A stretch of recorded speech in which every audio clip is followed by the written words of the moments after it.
breakpoint because before that I was a research scientist with a white lab coat, giving lectures, giving tutorials at Oxford.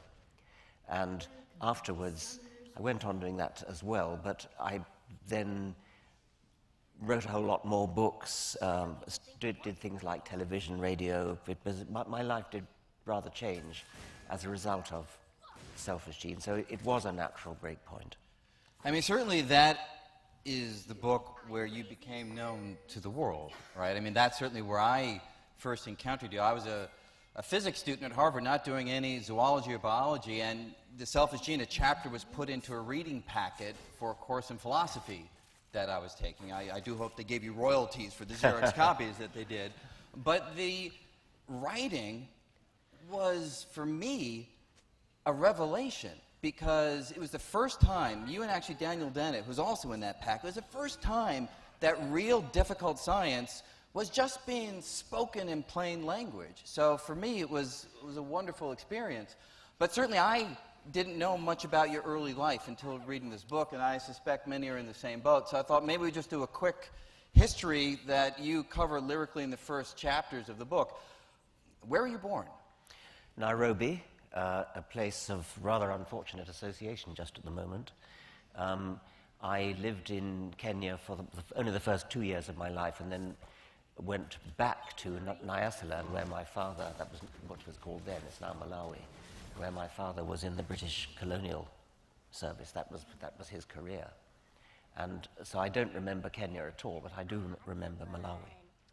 And what was schooling like there? Well, I was sent to boarding school at the age of 7 in what was then Southern Rhodesia, now Zimbabwe.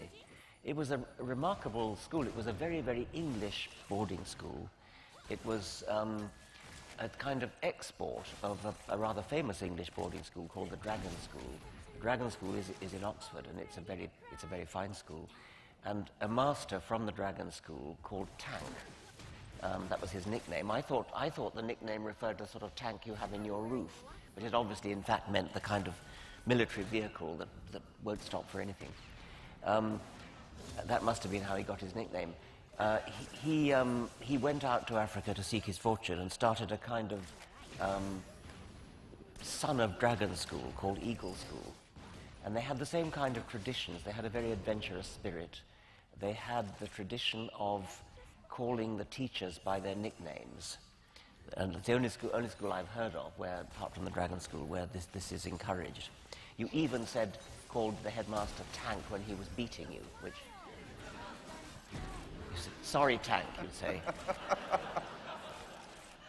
And is there something about that experience that you look to now, or that you would say have your fans, your readers know, that was really highly impressionable on who you became? I mean, is that a vital part when you look back? I'm not sure about that. I mean, it was so English, although it was in Africa. Yeah. It was a very, very English school, and we played cricket, and it was just like being in an English school, really. Home life was a little bit more exotic, and home life was... I keep getting this over, but I turned to Brian. I suddenly hit the microphone. Sorry about that. Sort of like the voice of God when yeah. you turn there, yeah.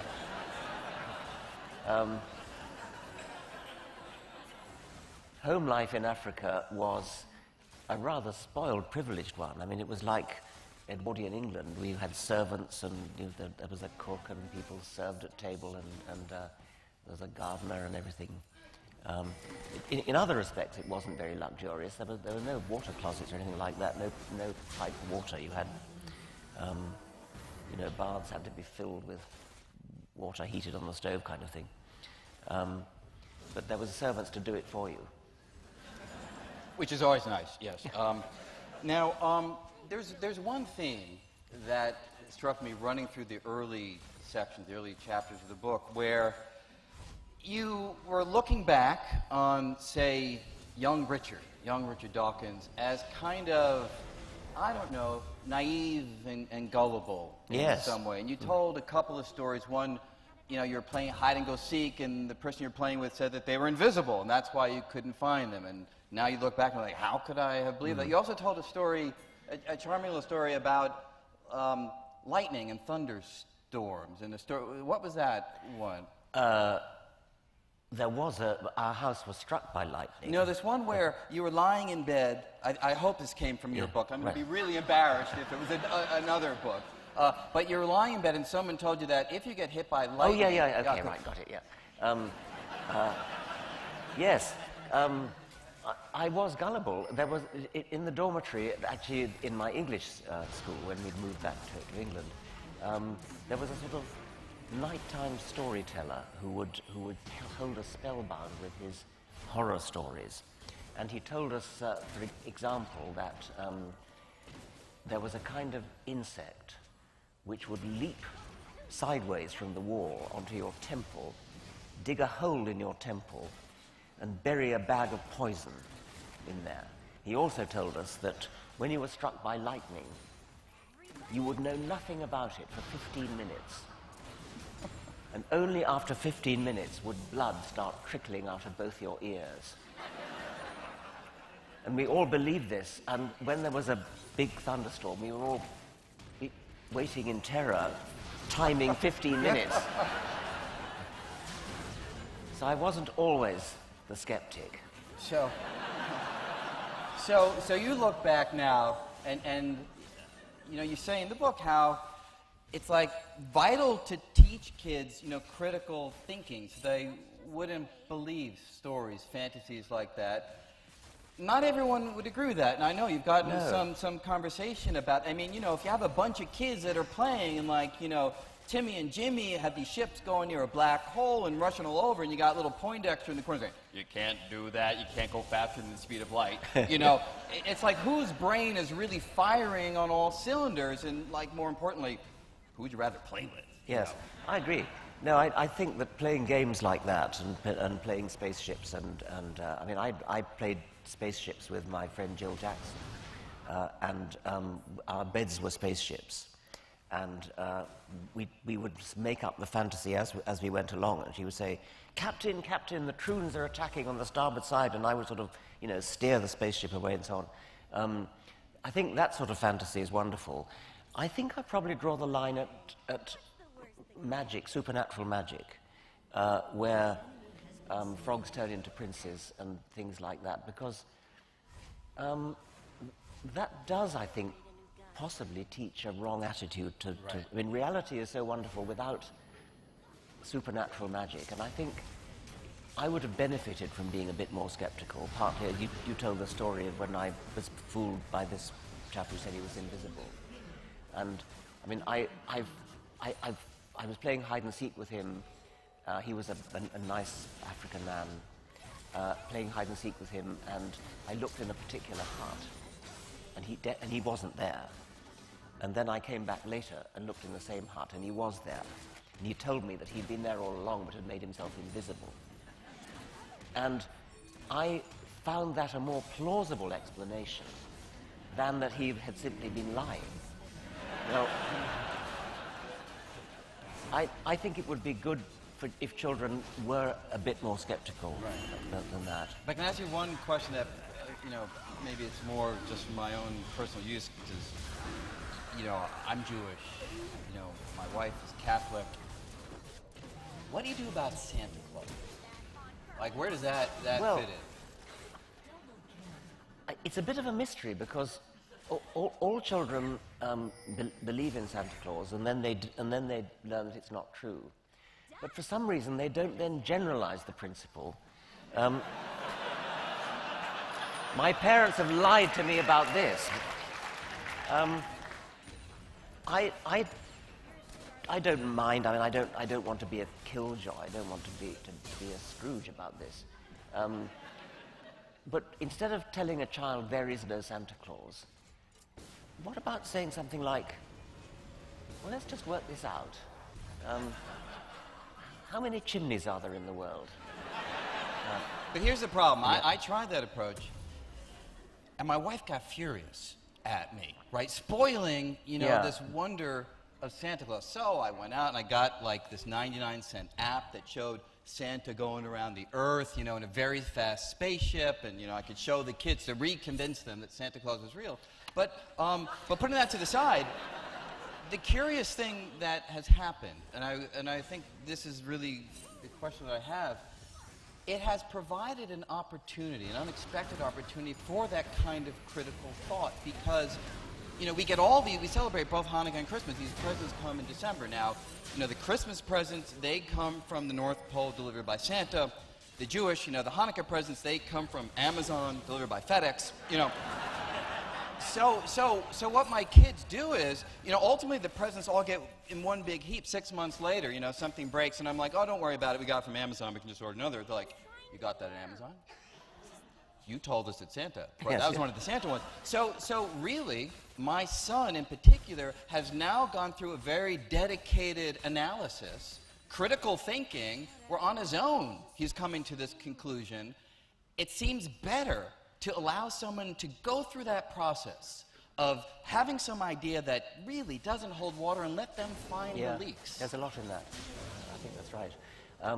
And I can remember believing that if you prayed for something hard enough, you'd get it. And I tried. Well, that's true.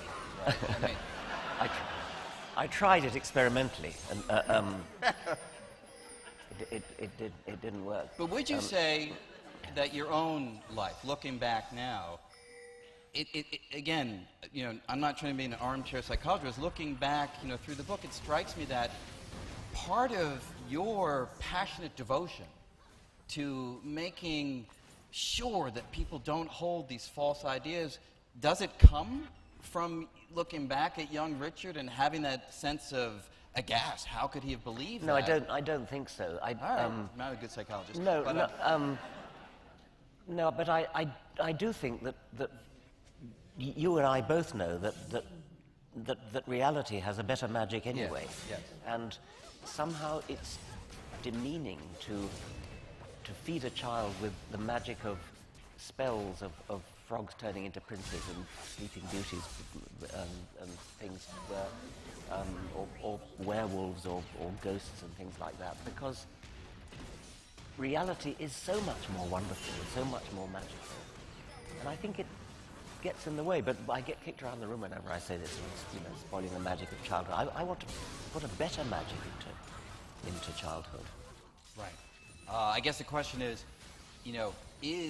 there's a judgment call, I guess, as to when a young mind is sort of ready to really appreciate that kind of wonder, and when the other kind of magic is preparing them in some way for it. Well, it may be preparing them, but it may also be preparing them in a false direction. I mean, I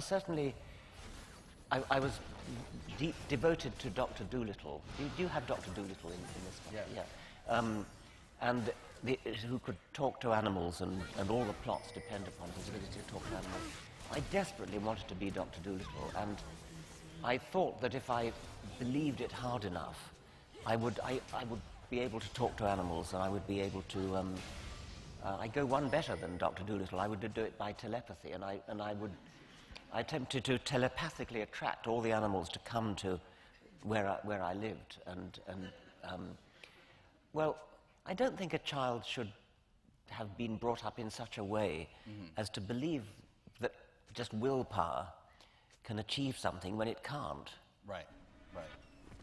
Now, you then moved back from Africa to England. How old were you when that? 8. 8. And what drew your family back?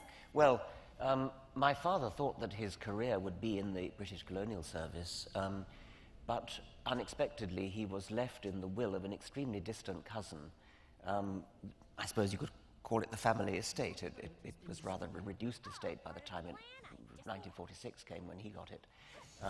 It had been in the Dawkins family. It's an English estate since 1723, when Henry Dawkins bought it. And in 1946, it was owned by Major Hereward Dawkins, who was childless and had no closer relations. And so he left it very unexpectedly to my father. I don't think he'd ever heard of Hereward Dawkins. And suddenly this telegram arrived saying that he'd been left at a farm in England. And even then, he thought his career would go on being in Africa. But then the tenant on the English estate unexpectedly died. And then my parents then were faced with a decision whether to find a new tenant or whether to forsake their life in Africa and take up an entirely new life in England. And my father retrained as an English farmer and gave up his colonial pension, gave up his whole career, and we moved to England. How was that transition for you? Well, I was sorry to leave school and start a completely new school. It was a rather similar kind of school, actually, in England. It was much colder in England, of course, wetter. So I missed Africa in many ways. Right. Now you go through, a quite compelling description, which I won't be able to do justice to in the short time that we have of your school years. But then it came time to apply to university, and Oxford was one place that seemed like a natural place to try to go. You had a long family history. Yes, this was family history, and my father and grandfather were both adamant that I should go to Balliol College, Oxford, where I think 11 members of the Dawkins family had been. And it was unthinkable to them that I wouldn't get in, but the school didn't think I would get in. They thought I wasn't up to it, and I probably wasn't up to it, actually. I was coached for it by a very, very conscientious school teacher, Johan Thomas, who, although he thought I didn't have a chance... That's like Stanley Kaplan here in translation. Although he thought I didn't have a chance, he had me at his house for week after week in the evenings, coaching me, and he got me in. Thank goodness. I mean, that was, if anything, was the making of me that Oxford was. Now you initially had your sights set on biochemistry, and you described in the book, if I just give one sentence because I found it particularly, you noted that the tutor who interviewed me, the kindly Sandy Ogston, who later became Master of Trinity, declined, thank goodness, to let me in as a biochemist, perhaps because he was one himself and would have had to teach me, but offered me a place to read zoology instead. Yes. So what was it about the young applicant Dawkins that made you unsuited to biochemistry, but he saw zoology as a natural place? Well, maybe he just didn't want to teach me, but I later recognized that zoology was perfect for me because the system at Oxford is you have to write an essay every week, and you're sent into the library, and you're given no textbooks, you're given a reading list of original research literature, and you have to go and follow references at the back. You have to be a real scholar. And I loved that. I really flourished in that atmosphere. It took me a while to get the hang of it, but I really flourished. And zoology was perfect for that because the sort of subjects we got asked to write about for our essays were controversial subjects where you had to weigh up the contrary points of view, weigh up evidence on both sides, come to your own conclusion. I don't think that would have been true in biochemistry. I suspect in biochemistry it would have been a lot more learning of lots and lots of facts. I could be doing the subject an injustice, but certainly in zoology we would be given subjects like is evolution progressive? Controversial, difficult, opinions on both sides, read the literature, become a sort of world authority on the subject because and were those tutorials, were you challenged in those? Did you read out your essay? I mean, yes, you read it out aloud, and yes, you could be challenged. The practice of reading aloud has rather dropped now. It's now the tutor is expected to read it ahead of time, which means the tutor's even more conscientious. My Uncle Bill, who appears in the book, a generation earlier was also at Balliol College, and he was rather good at rugby and cricket and things, and he wasn't quite so conscientious at writing his essays. And on one occasion, he, I'm sorry to say, copied his essay out of a book. I'm sure he didn't always do that, but anyway, he was reading his essay out, and the tutor silently rose from his chair, went over to the bookshelf, selected a book, and then began following with his finger. And my poor uncle was forced to simply go on reading his essay right through to the end, whereupon the tutor snapped the book shut and said, I see you agree with Mr. So-and-so. So you went through the undergraduate years there, and you stayed at Oxford for graduate Yes. work as well. I stayed to be, I joined the research group of Nico Tinbergen, who's a very famous scholar of animal behavior. He later won a Nobel Prize. And he had a flourishing research group with a wonderful atmosphere. I became a graduate student among other graduate students. It was one of the happiest times of my life. We had Friday evening seminars, which stayed with me forever. They were, they lasted 2 hours, but you didn't notice. The time flashed by, and the reason the time flashed by was that we didn't just listen to somebody giving a talk and then have questions. The whole time was interruption, argument, discussion. Nico himself encouraged that. He almost wouldn't let the speaker get the first sentence out before he would interrupt. Yeah, but what do you mean by? And then we would be off. And that was a formative educational experience for me. Can I tell you one thing that was interesting when I read it, perhaps even a little surprising? You describe how the gold standard from your perspective, and correct me if I'm reading too much into it, was to not just do qualitative analysis in zoology, but to find quantitative results, to find a mathematical formula, which you describe one example of, where you can actually describe the behavior of these pecking chicks mathematically with precision. And that is my language, right? Yeah, you know, right. when I hear something like that, you know, at first I wonder, is there a little, you know, PE in here? You know, physics envy, you know, is what we call this, you know, because that's, after all, that's right. what is our lifeblood. Exactly, yes. I'm glad you picked that out. I mean, it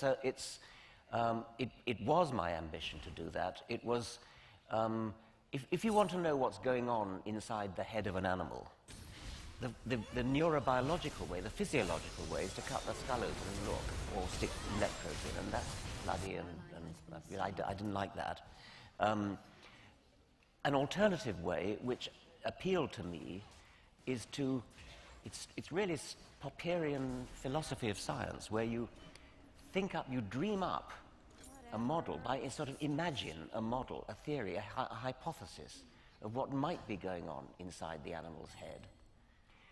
Deduce with algebra predictions from that model, and then test the predictions with as much data as you can in order to get rid of the statistical noise and get accurate predictions. And I really wanted the predictions to be quantitatively precise, as you say, because in a sense any fool can predict that a quantity X will be larger than a quantity Y, but how much larger?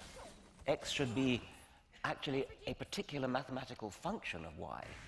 And the more data you gather, the more data you pile in, the closer it should approximate to this exact prediction. And that's what I found. I couldn't claim that the conclusion I drew about what was going on inside my little birds' heads was of any great interest. For me, it was rather more to demonstrate the method that you can do that sort of science without actually opening the animal up.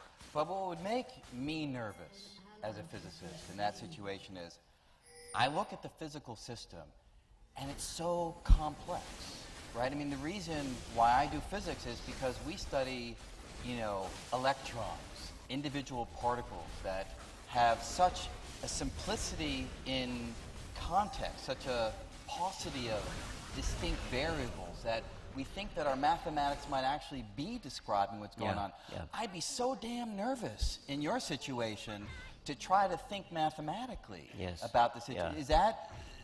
Does that play into it too? Rightly so, I think. I mean, I think that's right. Biology is so complicated. Biology is a mess in a way, compared to physics, where at different levels you're studying balls. I mean, yes. Really? That's right. He calls it as he sees them. He does. I mean, either little quantum atoms or Newton's balls or billiard balls. and so the mathematics that you do is incredibly precise. I think Richard Feynman once said the predictions of quantum theory, some of them at least, are out to so many significant figures that it's equivalent to predicting the width of North America to the width of one human hair. Yeah. Well, that's physics. Now, biology doesn't even begin to approach that level of precision. Do you think it quantity. will? No, I don't. I doubt it. No.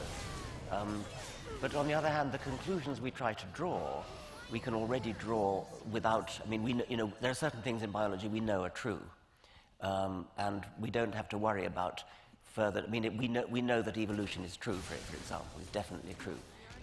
Nothing's going to change that. Details will change, but. Right. So that was your graduate work. You went off to Berkeley, if I went off to Berkeley as a very, very junior assistant professor and spent 2 years there teaching animal behavior and taking part in riots and demonstrations and things like that. And then you came back to Oxford. Came back to Oxford in 1970 as a lecturer and fellow of New College, Oxford. In 1973, 3 years after you got back, there was a fateful strike. Yes.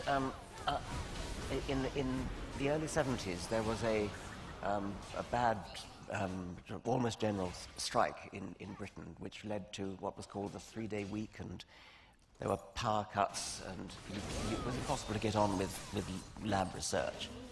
So I got out my lecture notes on animal behavior and started to turn portions of them into a book, which eventually became The Selfish Gene.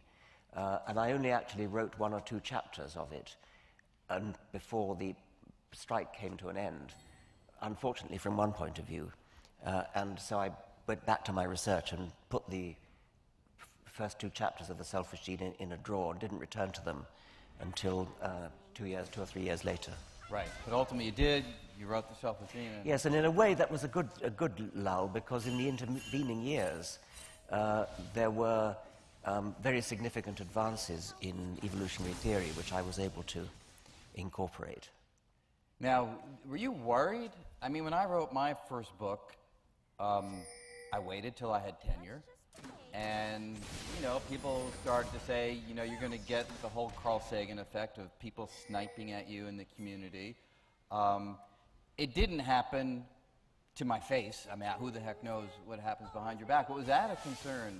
Because you were, many decades ahead. Well, I don't know. I think the Carl Sagan effect has died away, actually. Now, yes. But you're talking 76, yeah, right? That's true, yes. No, it didn't worry me. Right. Possibly should have done, but no, I don't think so. I don't think I've suffered from that, actually. Right.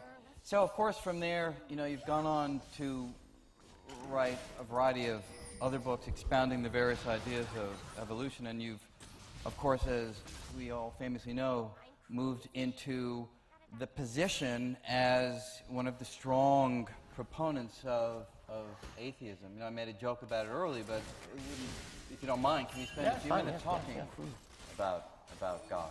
That's okay. So I'm just wondering, I too get asked at many lectures my view on God. And my typical answer is that, sure, there could be a God that's behind it all, and what we're doing as physicists, chemists, biologists, working out God's laws. And if that's how it is, I am thrilled to be part of that noble journey. I then add by saying, look, there's no evidence for that. I don't see any reason to believe that. And if what we're doing is just working out the laws of physics or chemistry or biology, and that's all that you need for a universe, I'm thrilled to be part of that journey. So the bottom line is, from a sociological, from a historical viewpoint, religion's very, very interesting, but it's kind of profoundly uninteresting to answer the deep questions, because I feel like all I'm doing is replacing one mysterious set of words framed scientifically with another set of equally mysterious words that are framed non-scientifically. Now, I should say, after I say that, I always apologize, because I am all for hedging your bets. I'm not beyond that at all. What do you think of that view? Well,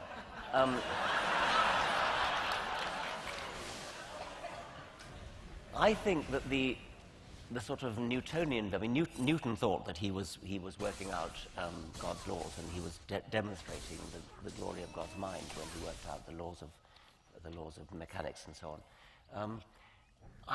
I'm not so at ease with that as you seem to be, because it does seem to me that if there is a supernatural, superhuman intelligence that worked it all out, in a way that undermines the entire scientific enterprise, because we are, maybe an evolutionary biologist feels this more strongly, the whole enterprise of evolutionary biology is to explain how you get prodigious complexity and design from virtually nothing. I mean, we hand over to physicists when we can go beyond the virtually nothing to the absolutely nothing.